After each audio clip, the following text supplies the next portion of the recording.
So today I'm driving DoorDash deliveries, Uber Eats, Grubhub, Instacart. And I had a very unlucky morning this morning. I'm recording on my lunch break now. I had several bad orders. You ever feel like people are taking advantage of you and there's nothing you can do about it, and there's this quiet desperation or rage that builds inside of you? And for me, there's a moment of choice. I have enough awareness now where I can see it happening, but I still do the thing. And it's almost like I'm in awareness watching it, and I can see the decision forming in my brain to do the petty revenge thing, and then I do it anyways. Every now and again, I will stop, but today was not that day. I had a couple of bad orders, then I pick up a pizza from this place, and I won't say what delivery platform it is, but you can probably figure it out. Let's just say this is a platform that does not allow drivers to decline orders anymore. So I take it. It's $4 going 4 miles. I think that's not too bad. It's a short 4-mile delivery, terrible pay. The customer probably didn't tip, but I'll do it anyways. So I take it. I realize where the order is going after I pick it up. It's going to an apartment complex that was just built recently. It's one of those like fancy places where there's an entry code to get into the building, and you have to take an elevator to get to the different floors. And this guy who didn't tip me lives on the 4th floor.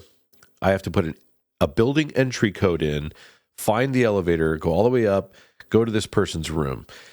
So I'm driving to the apartment complex, and the only thing I can think to myself on the way there is, well, first, it's just a feeling of rage, of anger. The fact that somebody did not tip me, it just feels so disrespectful. So these thoughts are going in circles in my head.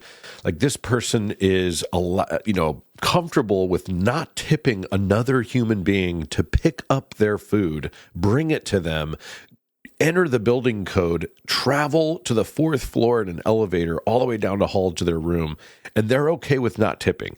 So all this is like doing really quick circles in my brain. And this is after I've already had a bad morning full of bad orders.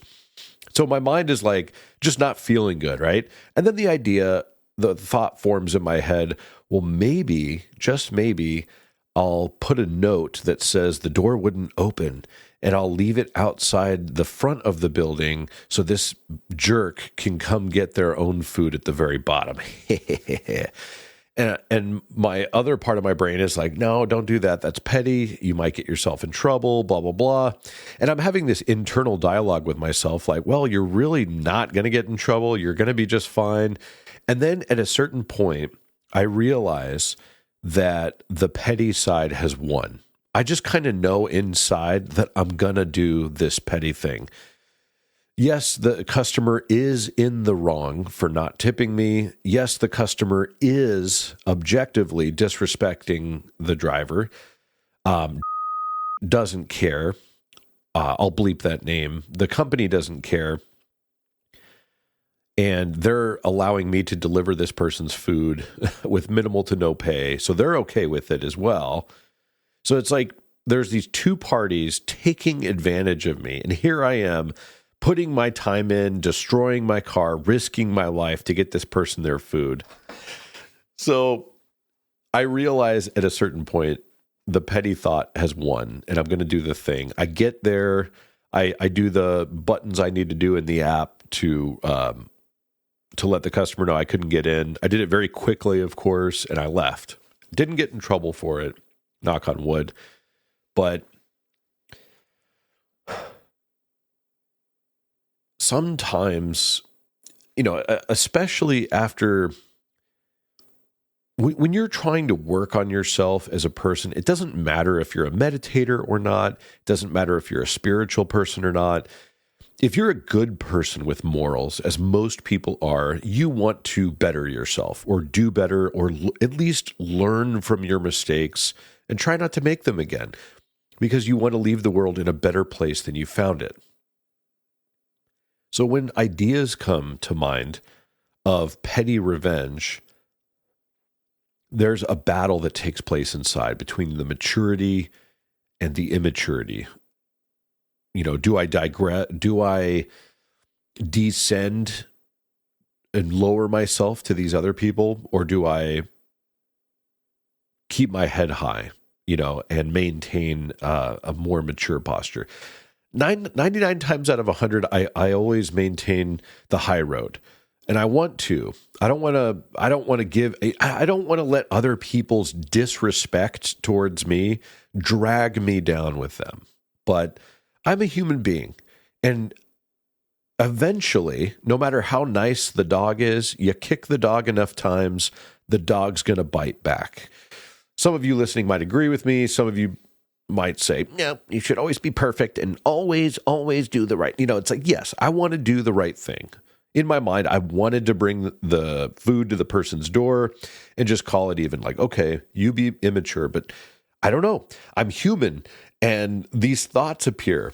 And where I'm going with this is that sometimes when we're trying to improve ourselves, it's easy to overlook the successes and just look at the failures. Like I can doubt my practice all day long and say, is my practice even doing anything? I sat in Zazen meditation this morning for 30 minutes, as I do pretty much every day. And here I am leaving someone's food outside of the building. And this is a reminder that improvement is gradual and it takes time. Who knows what I would have done to this person's food had I not been meditating? It's easy for me to say I failed, I'm a failure, meditation's not doing anything, and follow that thought trail. Or I can simply realize, hey, maybe I would have spit on this person's food if I was a different person and not working on myself and I've just given up, don't care. I mean, there's all kinds of different levels you can fail, So you got to look at the bright side and count the W's as well, or the wins. So there's that. And by the way, last episode, a couple of you guys did reach out to me and checked on me, how I was doing. And I really appreciate that. And I want to let you know, I recorded that episode during crunch time at the end of the month where it was really close to make rent. I mean, that's how it is pretty much every month. But the good news is I did make rent on time, so you guys can celebrate. No late fees this month. And I am pretty much ahead of my bills, and I'm feeling pretty good. And my son is visiting next week. Valentine's Day weekend. So things are good. I just wanted to put that out there. But because you can hear me jump on this episode and then, oh man, now he's really angry about deliveries and stuff. And it's like, no, I'm on this episode in particular, I wanted to let you know about the rough morning I was having and doubt in particular, how it can creep in, especially after you've had an angry moment where it feels like life is ganging up on you. Nothing's going your way. And it's real easy to feel, sort of overwhelmed. I have plenty of those thoughts, like I mentioned, where it's like, is this doing anything? Is this going anywhere? Am I making progress? And I just wanted to talk about that a little bit, and share this with you guys, because what I do in these situations, when it's raw and real like this is, well, first I want to share it and let you know, what I'm going through in case you can relate. And the second thing is not to despair, because I've fallen into despair many times, especially over the last couple of years. And it doesn't feel good when you despair. You feel like you're powerless and nothing's ever going to get better. And especially if you're practicing in a spiritual practice, it's easy to throw your hands up in the air and say, well, screw this. It's not my reality anyways. This is God's reality. God's in charge. I pretty much have no self-control or free will. I can't even control the thoughts that are in my head. So what does it matter anyways? It's all part of the divine plan, right? Spiritual bypassing, they call that. But the key is when you practice cultivating awareness, mindfulness in your life, there is not going to be sunshine and rainbows at every moment. Light is not going to shine down from the sky on you. You're not going to be a Jedi dodging laser blasts that life is shooting at you all the time. sometimes the stumbles are part of the path. I remember Ram Dass, he was always famous for saying that when you think you've fallen off the path, that is the path. That is how it's supposed to be. We get into this phony, holy mode in our minds. You have to understand that you are a human being. You are not a fully realized being. You are not the Buddha. You are not Jesus. You are not Krishna. You are you. And you're perfectly you. You're perfect the way you are, and there's still room for improvement, if that makes sense. So what I do is I hold my doubt in awareness. I hold my despair in awareness. I hold my anger in awareness. I see it happening. And I understand that I can't always change it, and I can't always override it myself. I really wanted to bring that person's food up to the fourth floor and deliver it and be totally serene and equanimous about it, but I wasn't able to. And it's funny because I even had some degree of awareness while it was happening. I was watching myself, and I was doing the Buddhist technique of noting. So I was saying to myself, anger, anger, anger, just being aware of it, noting it. And it did not pass. And on the way there, it just kind of congealed and got a little worse. And I must say, it got to a point where I just kind of finally decided, yes, I'm just going to leave it out front. I'm just that angry and fed up, and I'm not going to let this anger go anywhere else. And I didn't. I just held it in awareness. I did text the person. I said, front door wouldn't open, left the food at the front for you. And I did a heart emoji. And truth be told, I did have a little bit of a sarcastic edge. Like, I was hoping the customer knew that I was being sarcastic in the message with the heart emoji. And here's the thing I'm realizing: I can't fix myself because I'm the one who needs fixing. It's like trying to lift yourself up by your own bootstraps. It doesn't work. The effort to control, to override, to force myself to be better, that's still me trying to manage me. But awareness, that's different. Awareness just sees. It holds everything, the anger, the pettiness, the choice, in a wide pasture. And when I trust that space, when I stop trying to fix it, the right action has room to arise on its own. Not always in the moment I want, but eventually. So I was a little petty today, and I'm going to call myself out on it, but it's okay because I'm a human being. And maybe you've had a moment like that today or in the last few days, or maybe it's coming up later. But the point is, whatever has happened or will happen with you in the near future, it's okay. It's okay to make mistakes. It's okay to have doubt. It's okay to have a little despair once in a while about things. But for me, when you hold doubt in mindful awareness, it becomes discriminating wisdom, I think is what the Buddhist term is. Because if you follow doubt without any inquiry or mindfulness, it becomes very powerful despair. Whereas doubt can be a healthy thing. It can have you question things. And if I doubt this podcast, for example, that's okay. Maybe some of the episodes I've produced are actually dog turds. Maybe some people are not into them, and that's okay. Is it okay for me to have an episode that someone's not into? Yes, I'm learning how to do a podcast, for crying out loud. First episode is called I Don't Know What I'm Doing. Here I am 33 episodes later. I still have no idea what I'm doing. I am recording a podcast episode by myself, staring at my sound panels on my wall, in my room by myself, on my lunch break.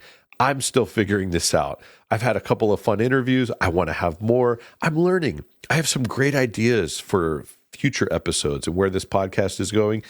And we're going to have to just kind of wait and see how it all turns out.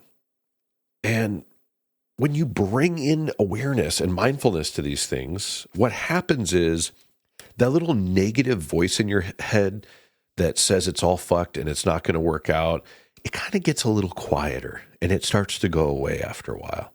Right now, I am feeling all of these feelings about the podcast, about, my future job prospects and my new schedule that I just started today.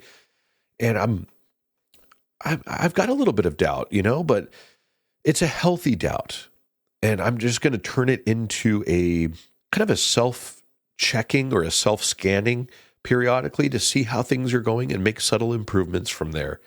And yes, sometimes anger feels overwhelming and there's no way you can avoid it. And I don't want you to avoid it. I don't want you to stuff it down or pretend it's not there. Like when I picked up that pizza with no tip, I was angry. I can still feel the echoes of it right now because it just happened like an hour and a half ago for me. But anger is valid. You give anger your awareness, your space. Give space to it. How do you control a raging bull, they say? Give it a wide pasture. And that's what your awareness is. It's a wide pasture. Can we trust our awareness to guide us in the right direction? Or do we have to fix it? That's another thing. When you have that overwhelming, what's the word? I'm drawing a blank here. When you feel restless or exhausted that you have to solve everything or keep plates spinning, this is the ultimate form of faith. Faith is another word for trust. Can you trust the way of things? The Tao, as they say. The Tao is another way of saying the way. And 2,500 years ago, a little old man named Lao Tzu wrote a book called The Tao Te Ching, which means the book of the way. And in that book, he has a verse that says, "The ancient masters were profound and subtle. Their wisdom was unfathomable. There is no way to describe it. All we can describe is their appearance. They were careful as someone crossing an iced-over stream, alert as a warrior in enemy territory, courteous as a guest, fluid as melting ice, shapeable as a block of wood, receptive as a valley, clear as a glass of water. Do you have patience to wait till your mud settles and the water is clear? Can you remain unmoving till the right action arises by itself? The master does not seek fulfillment. Not seeking, not expecting, she is present and can welcome all things."